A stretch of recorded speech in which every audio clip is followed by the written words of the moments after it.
There we go. It says record now. Hi everybody on YouTube. Don't forget to hit like. All right. So, what did we do yet, or what did you guys learn yesterday with Mr. Kawahara? Substitution. See, I was gone, and he was my what? Substitute, and he taught what? Right? You see what I did there? Did I time it perfectly or what? I did. So, substitution. Well, let's go ahead and review. Here are my goals for you guys today. So the objective for today is the first half. I want to make sure that you understand substitution and feel comfortable with it. Okay, knowing what to put for you and just the process of substitution. And then the second thing is how do we do substitution when there are limits? When we have limits of integration, what do we do then? Because all you did yesterday was general antiderivatives, correct? No numbers. But today we will cover what to do when there are numbers. And it's almost the same thing, you'll see. Sounds good? Alright, so why don't we kind of do the warm-up together just so we can catch up. Is there anyone that was absent yesterday? Okay, just one. Okay, so I'll kind of reteach it as we go. Sarai, so you can kind of see what you missed. Done? So substitution. How was Disneyland yesterday? Pretty fun? Oh no? Oh no, Disneyland? Oh, okay. Just missed. So we got let u equals to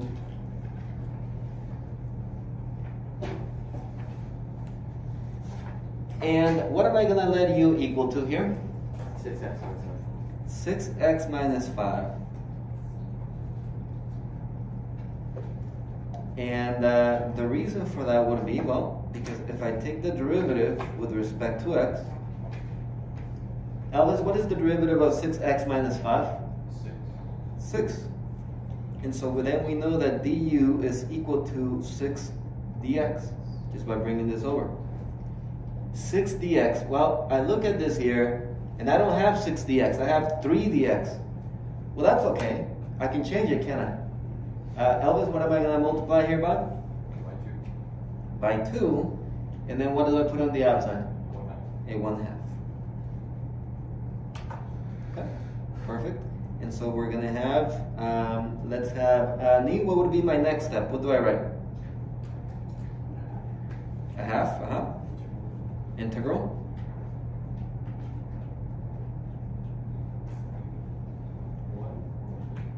Yeah, so here I have 6 dx. Well, according to this, 6 dx is what? Du. So I'm going to put du at the top. And then, what about 6x minus 5? 6x minus 5 is equal to what? U. There you go. We good? Okay, and now we're ready to do the antiderivative. And Johnny, what's the antiderivative of 1 over u? ln. So it'd be 1/2 antiderivative of ln u plus c. Right? And that's because the derivative of ln is 1 over u. Yes? The derivative of ln is 1 over. So far so good. And then our final thing would be distribute the 1/2 and replace back the 6x minus 5. So it'd be 1/2 ln 6x minus 5 plus, and yeah, I know we could write 1/2 c, but 1/2 c is just going to be another what? Another constant, so I'm just going to write plus c, a different c than that one. A big C. And there we go. Okay, so that's what you were doing yesterday. So changing it, see, if I leave it as x, it's hard to do, but once I find something easier to plug in, isn't this an easier integral than that one? And that I can find the integral very easily and then just plug in dx again. Okay, well, let's take a look at b on this one. I want you to turn to your partner. What would be the u that you use, and how do you know? So turn to your partner. What what U substitution do you do and how do you know? Go.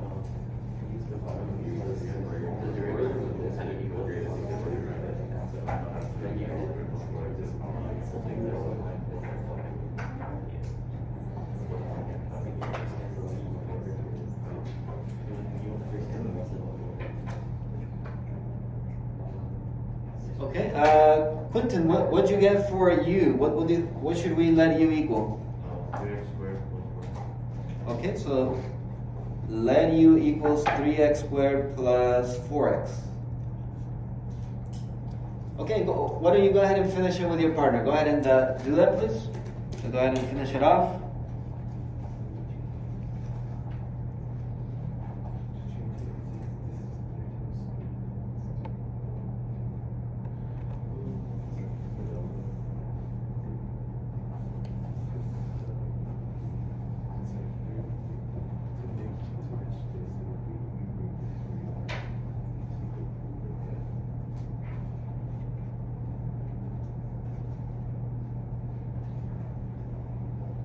Work together with your partner, please.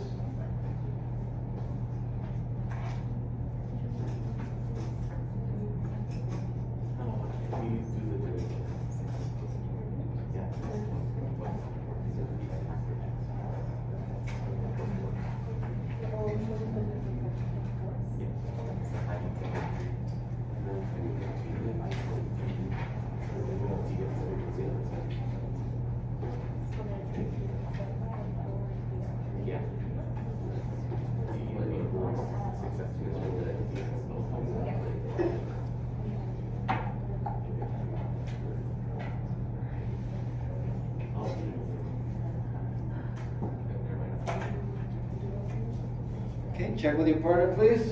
So, yeah, is this thing right? With this and this is a factor. So you have to put some kind of so like how do you this is kind of right? Yeah.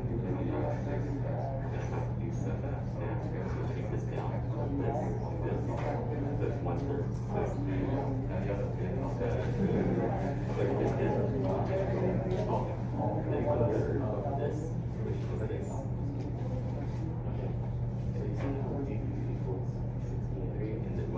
So 1/3 of 18 I guess follows like this.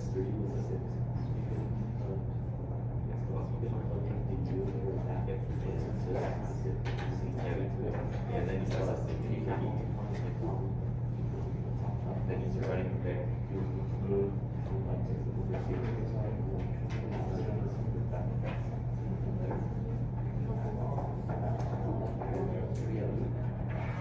Oh God.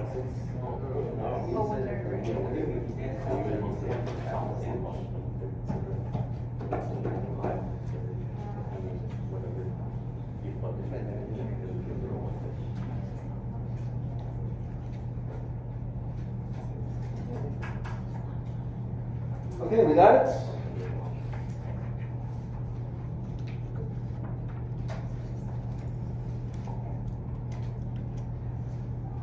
Okay, and take a look here.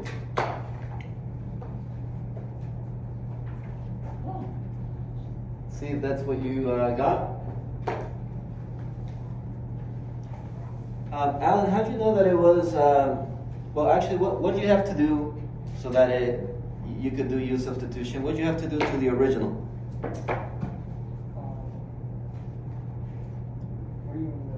Because I see you got 6x plus 4 as du, but I don't see 6x plus 4 on the original.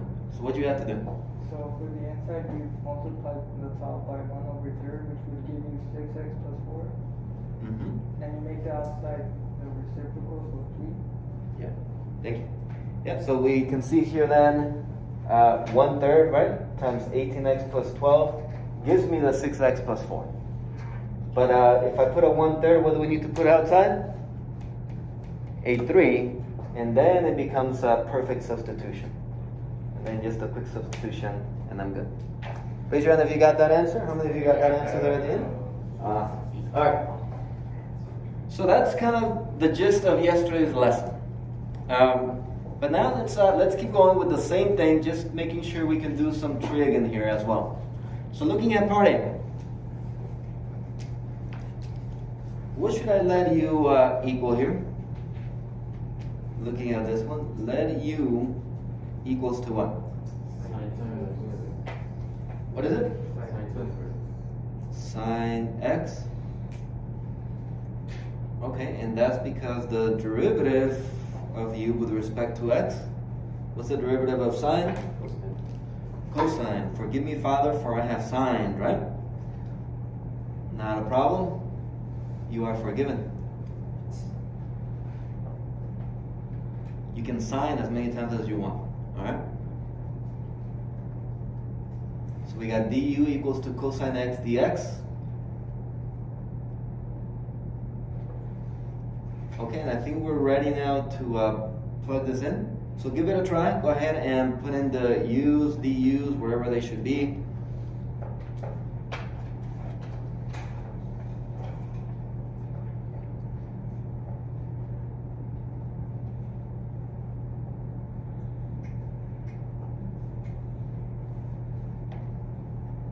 All right, Alessandra, what do I get? Nguyen, what do I get when I plug in? Du over u squared. Do we agree? It's a perfect substitution. Did I need to change anything? No. Cosine x dx, it was ready to go. But that's, let me ask you, is the antiderivative of 1 over u squared ln? No. No. So be careful, right? When it's 1 over u, yes. But when it's 1 over u squared, we gotta use which rule? Starts with power, ends with rule. The power rule, there you go. So u to the negative second power du. We're gonna write it as a power. And now let's find the antiderivative. So what does the power rule tell us? We add a 1 to the exponent. So it's going to be 1, u to the, what's negative 2 plus 1? Negative 1. Negative 1. And then that same exponent goes at the bottom. And don't forget the plus c. So that's negative 1 over u plus c. Negative 1 over sine x plus c.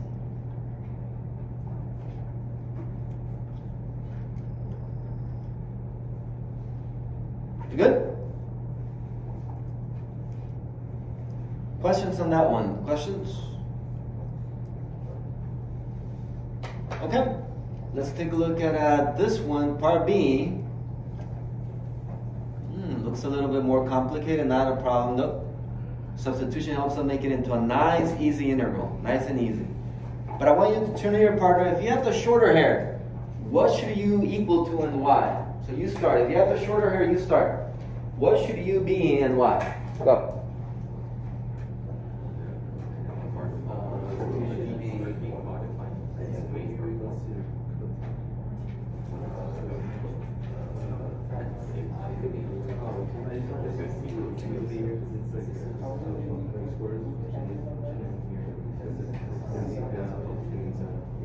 Ooh, I see some of you glancing at that poster behind you. Yeah, I mean, that's okay. It's not the test. You can. It's conquering during the test, so I'm going to ask you to stand there and block it, okay? The whole time. If anyone looks back, you look at them and be like, turn around. Turn around, all right? But right now, it's not the test, so you guys can look over there and see.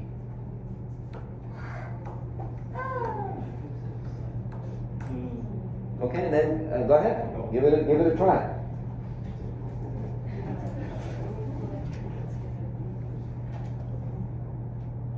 So we're gonna let u equals to what's it gonna be? Who thinks they got it? Who's got it? Robert? I put u as cotangent. Why? My reason is because since the cotangent is under square root, so that's another function. Okay. And then with the cosecant, I didn't put u as that because then I was just thinking you could find out antiderivative of that pretty easy because we have the list behind us, which tells us that it's cotangent, negative cotangent. So. Okay, I like that. So you saw, okay, we have a radical that's already a function, and then cotangent is inside that function, so that's probably u. That's good. So u equals cotangent. And then what's the derivative of cotangent, Robert? Negative cosecant And we love that because there's a cosecant squared in the problem. Yeah?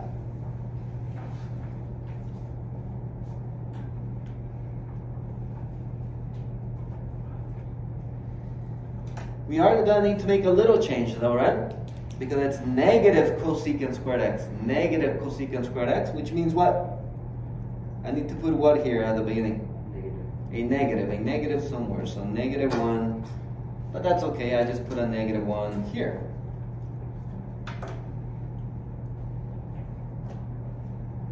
Okay, take a moment and now plug in the u and watch how pretty it becomes. Something that looked very ugly, now it's going to look very pretty. It's so pretty.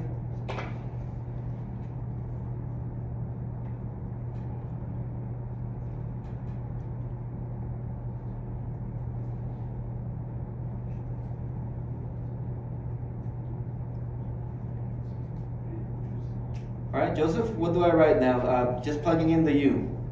Negative 1 integral Radical u and then du. Wow, that's it.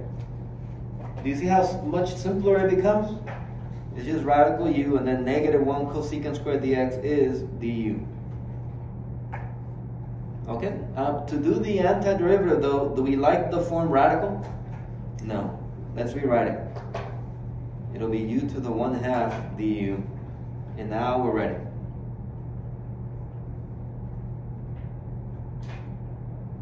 So power rule. Again, it doesn't change. We just add, what do we add to the exponent? 1. The 1. We add the 1. So it'd be u to the, what's 1/2 plus 1? What is it? 3 over 2. And then it would be over the same exponent, over 3 over 2. But divided by 3 over 2 is the same as multiplying by 2 over 3. Plus c. Okay, and then just plug in the, so it'd be negative 2/3. Instead of u, we're going to do cotangent x to the 3/2 plus c. And we're done with that one. Any questions on A or B? Questions on A or B? Okay, let's take a look at C. Now for C, you kind of see the answer over here. These are integrals that you could just memorize, but to be honest with you, I don't have them memorized. So you can if you want, but my memory is not that good. I don't, you ask me that and I don't know off the top of my head, but I know how to find it. Okay, so I think that might be a better thing for you. So antiderivative of tangent, if you want, you can memorize it, it's right here. But I don't have it memorized, but I can find it if needed. So how do I do it to find it? Well, tangent is 1 over what? So why don't we write it that way? Sine over cosine.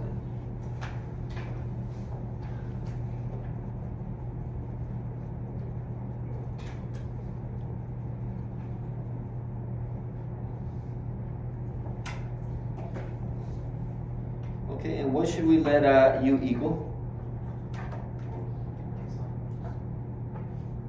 What is it? Cosine. Why? Why cosine? Why not sine? I mean, you guys are right, it is cosine. Let u equals cosine. But the question is why? Well, why not sine? Please, not everybody at the same time. Ben? Because the derivative of cosine is sine. The derivative of cosine is sine, yes.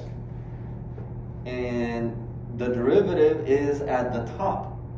And that's important. Notice that every time we've done this, du is where?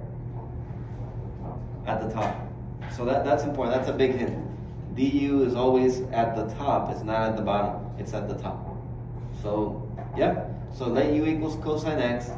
And then du is sine x dx.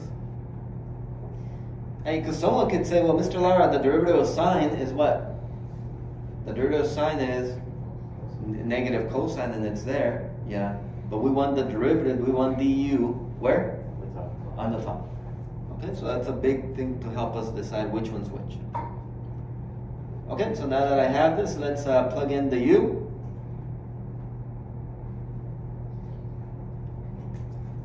And Jenna, what do I write? This becomes what?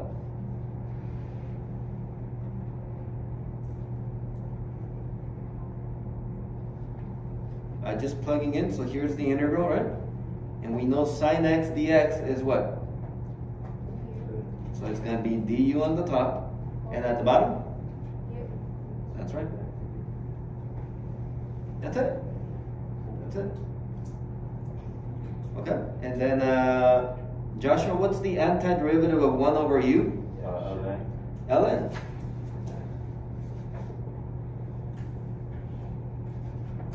Actually, hold on, I did make a mistake here. The derivative of u, the derivative of cosine is what? Negative sign. Negative sign. I made that mistake on purpose to see if someone caught it. No one did. Ms. Cochran, second period someone caught it right away, right? Yeah. I did it on purpose too. Okay, no one here did. I'm very disappointed. All right. So there's a negative sign there, which means then that we need to do what? Put a negative on it. Put a negative here, and then if I put a negative there, what do I put on the outside? Negative. Another negative. And so, Jenna, you were right. Negative sine x, right? Negative sine x is du, but I do have a negative 1 on the outside. And yeah, Joshua told us the antiderivative of 1 over u is, what is it? ln. So it'd be negative 1 ln, and to make it more formal, I usually just put u, but to make it formal, we're going to say ln of the absolute value of u plus c. So it looks more like the way it's on the book.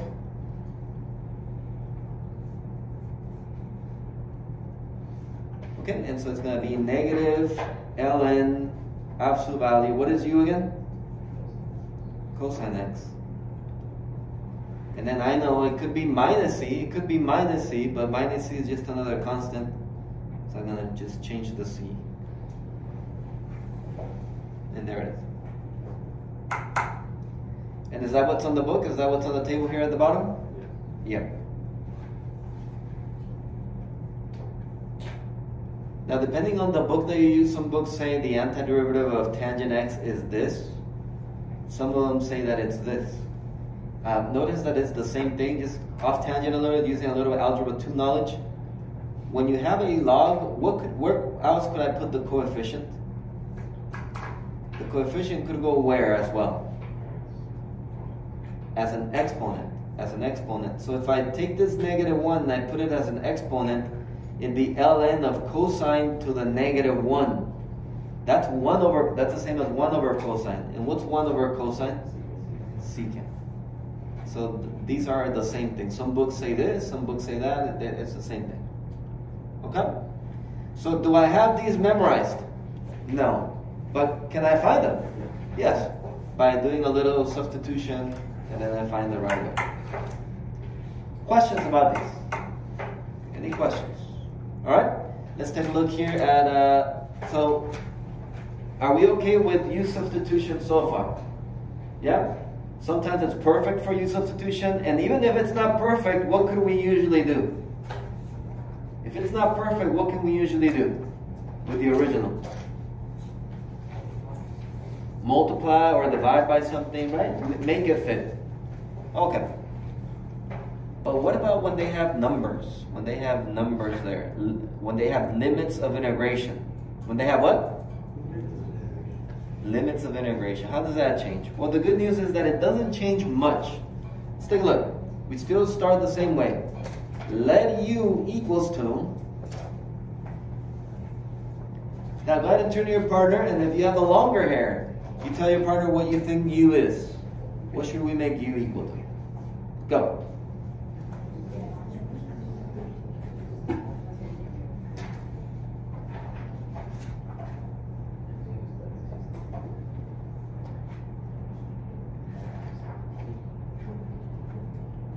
Okay, let's go with Peter. What do you think u is? X plus 3. I agree. In that way, du dx, what's the derivative? Everybody, what's the derivative of 1x plus 3? Don't overthink it. What's the derivative of 1x plus 3? 1. We overlook it. And then du is 1 dx. Yeah?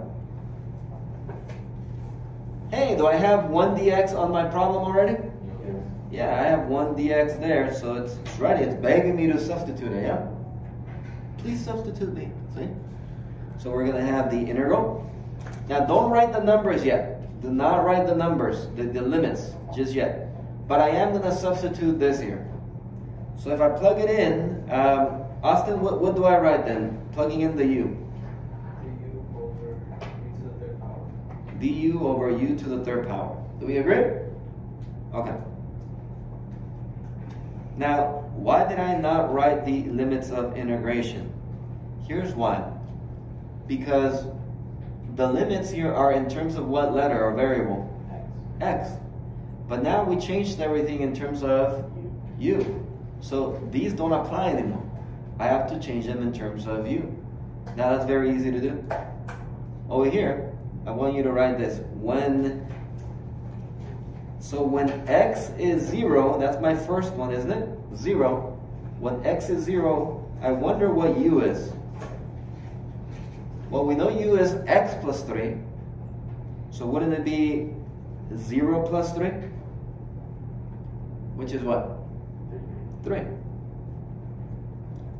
So that number is my first limit of integration at the bottom, 3. Instead of 0, right, I have a 3. Let's do the second one. When x is equal to 2, then u equals to what? What is it? 2 plus 3, which is 5. So my new limit is a 5. And that's it. Now we go ahead and finish it off. Finish it. So how do I do this? Is this ln? Is the antiderivative ln? No. And I'm going to keep saying that because a lot of people on the test, 1 over u cubed or u squared or anything, you like the ln part. That only works with 1 over u, but not any other power. Any other power, you use the power rule. So it's going to be 3 antiderivative, 3 to 5, u to the negative 3 du. And what rule am I going to use? The power rule. So bracket, and it'll be u to the negative, if I add a 1, right, add a 1, so u to the negative what now? 2 over the same power, which would be negative 2. And then bracket, and this time it'll be from 3 to 5. Let me rewrite that because I don't like the way that it is. So u to the negative 2 I can bring to the bottom. So it'd be 1 over negative 2u squared from 3 to 5. Okay, now I'm ready to use the fundamental theorem of calculus part 1, which tells me what could I do with my limits of integration. Plug them in and do what between them? Subtract. So I'm ready to do that. Which one do I plug in first? Everybody, which one do I plug in first? That wasn't everybody. Everybody, which one do I plug in first? 5. The 5. So I'm going to plug in the 5.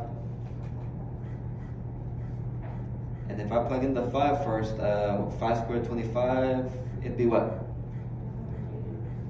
Yeah, 1 over negative 50. Minus, right, that's fundamental theorem of calculus, minus, and then plug in the 3. 1 over what? Negative, what is it? 18? Okay.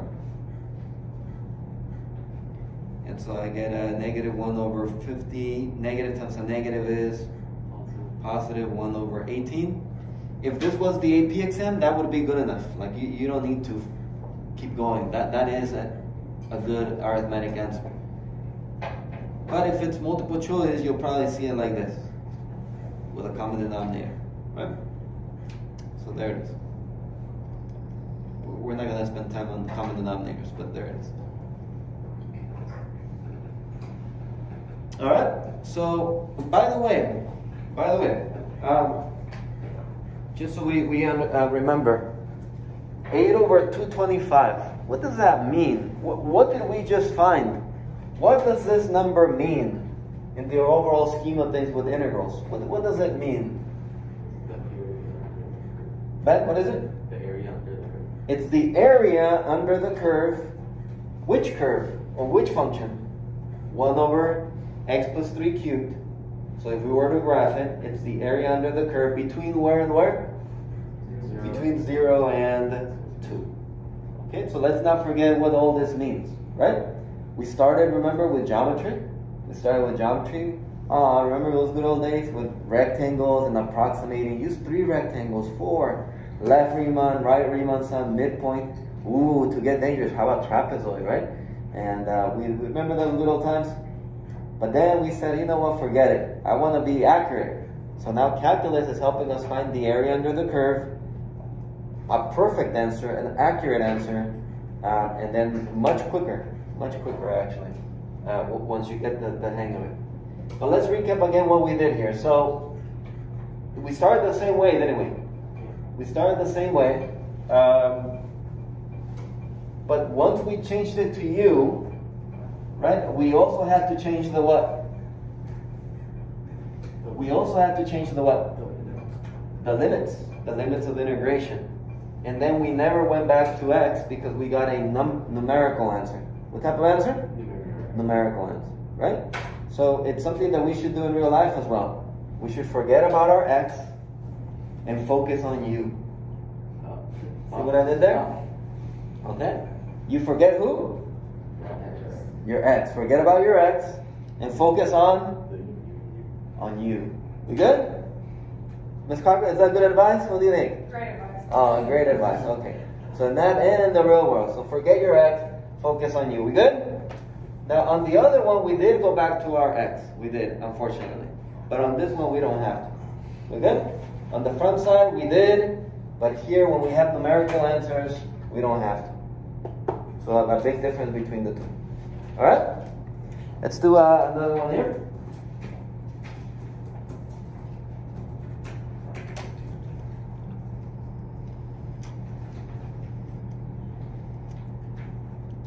Zero to 4x over x squared plus 1. Okay, if you have the shorter hair, turn to your partner. What do you think the u will be and why? What do you think the u will be and why? Go.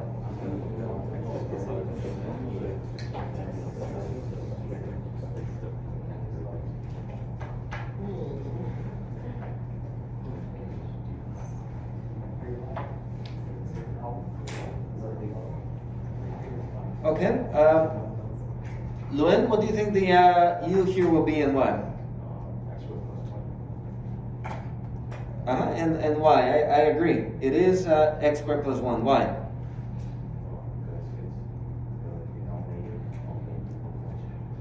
Okay, because it's on the denominator. Okay, that's good. Also, the derivative is what? 2x dx. And I can see that there is an x there on the top. So yep, I like that idea. Can I do u substitution right away right now? Or do I need to change it a little? Change it a little bit. Right?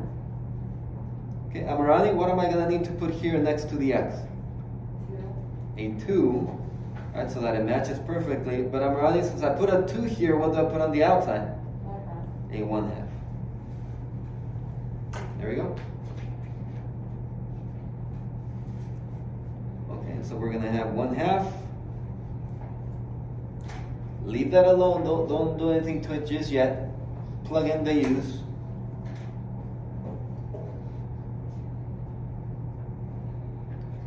Brian, what do I write in terms of u? Right here. Du over u. Okay? And now, let me worry about these numbers. Is it from 0 to 4 again? No, because now it's in terms of u. So it's not from 0 to 4. So go ahead and do the same thing that I did over here, please. This part. When x is blank, u is this. When x is blank, u is this. Do it right here. Write it out. It's going to make things easier for you. Just write it.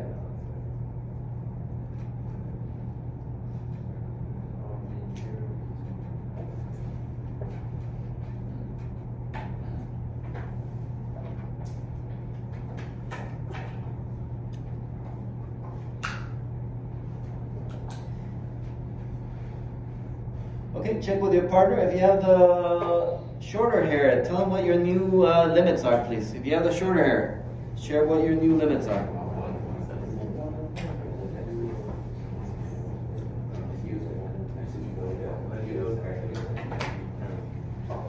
Okay, Kwan, what are your new limits of integration? 1 and what? 17. Do we agree? 1 and 17? Yeah, because when x is 0, u is 0 squared plus 1, which is 1. When x is 4, u is equal to 4 squared plus 1, which is 17. So it'd be from 1 to 17. All right, do the next step, please. Go ahead and do the next step. Finish it.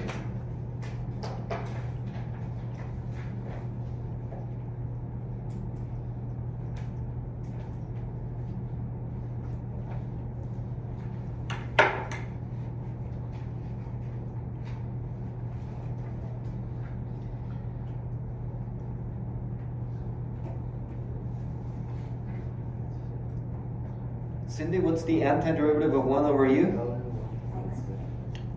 What is it? ln of u, and it'll be from 1 to 17. Okay, Alexander, Argumosa, what do I do to these numbers? Or what do I do with these numbers?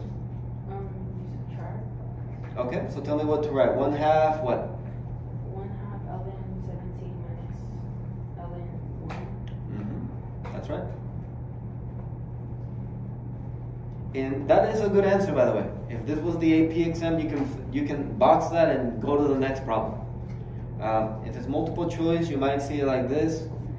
Remember, with LNs, there's a little rule that, well, actually a couple of rules you can use, but one is condensation. You can condense two LNs when there's subtraction. It turns into what? Division. So it'd be 17 over 1, which is 17. So 1/2 ln 17 could be an answer, or if it's a calculator problem, it'd be 1.417. So whatever the case might be. Okay? Questions? All right, let's try C and D via whiteboards. So go ahead and grab a whiteboard, partner up. One of you works on the whiteboard, one of you works on the paper, and then you're going to switch for the next one. So go ahead and let's try part C.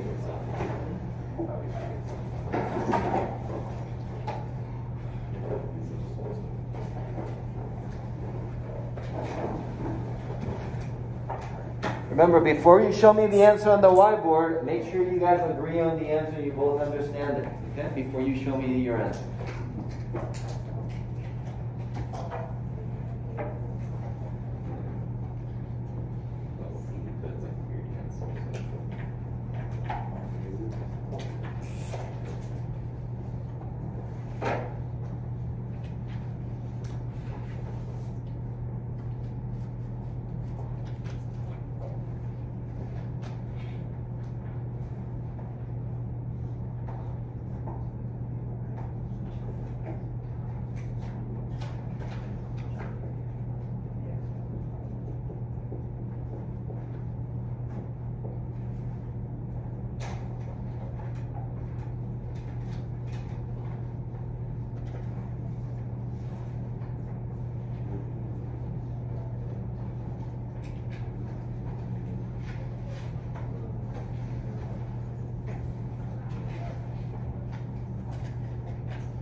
with your partner. Check with your partner.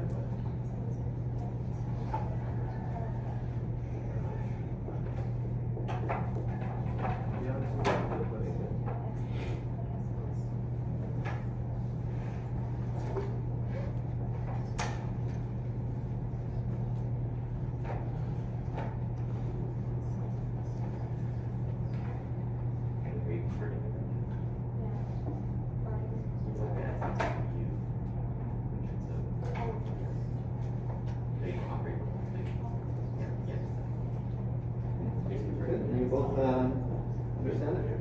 Okay, you can switch to that.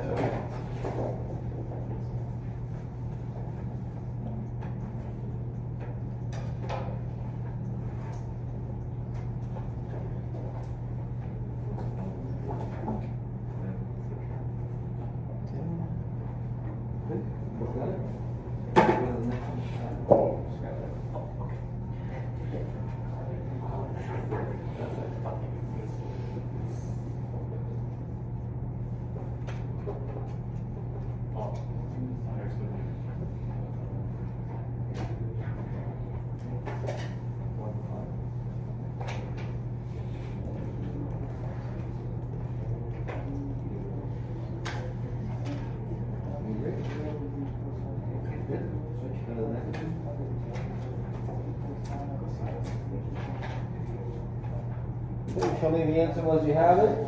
Good. Switch and go to the next one.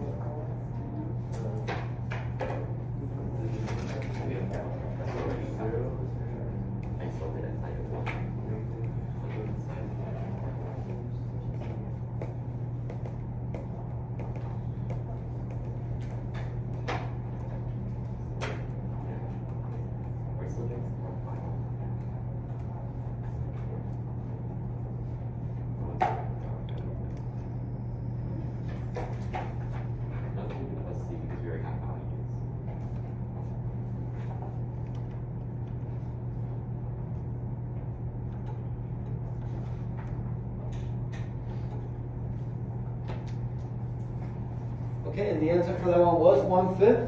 So if you didn't get that, take a look again. Take a look up here, see where maybe you were wrong. Call me over if you don't see your mistake. But the answer was 1/5 for part C. Okay, once you get it, go ahead and try part D, please.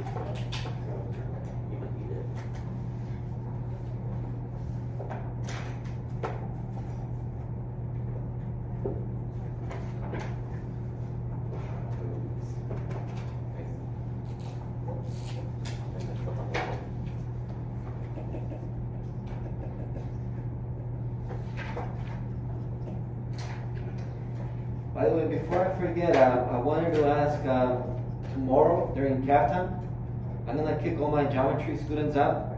And I wanted to go over, just for you guys and my other calculus class, remember that lesson that I never did the back to? That was like 2 weeks ago. There was a handout that I only did the front, but we never got to the back. And they're AP, FRQ type of questions, and I want to go over it. So I'd like to go over it tomorrow during CAP time so that you can see it. Okay, there's no homework to it, but it's just doing it together. So I'd like to do that tomorrow, so if you can put it there. If you don't have any previous engagements, please be here. And so you can see how we do those FRQ questions. Okay? Tomorrow during CAP time.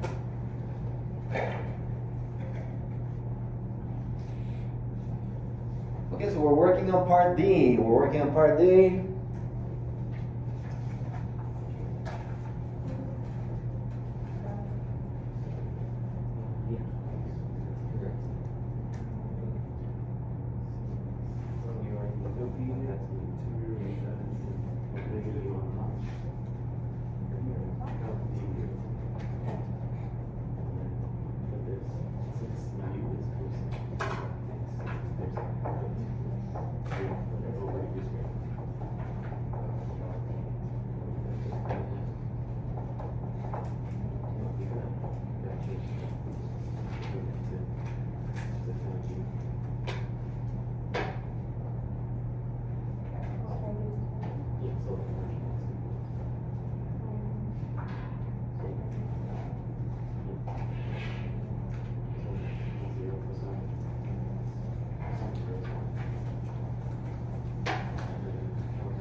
Okay, the answer for that last one was radical 2 minus 1. Radical 2 minus 1 and...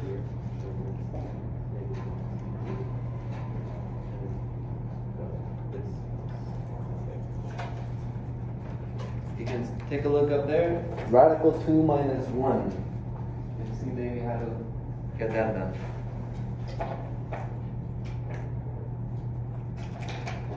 Okay, so you let u equals cosine, and that way du is negative sign. You make the changes that are needed, and you go from there.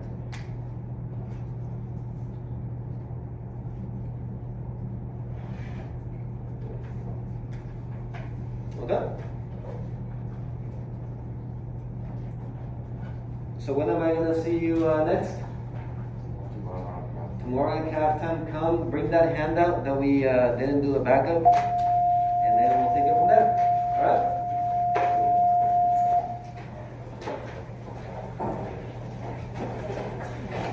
Don't forget to subscribe and click here, here, here, and here to see the other videos.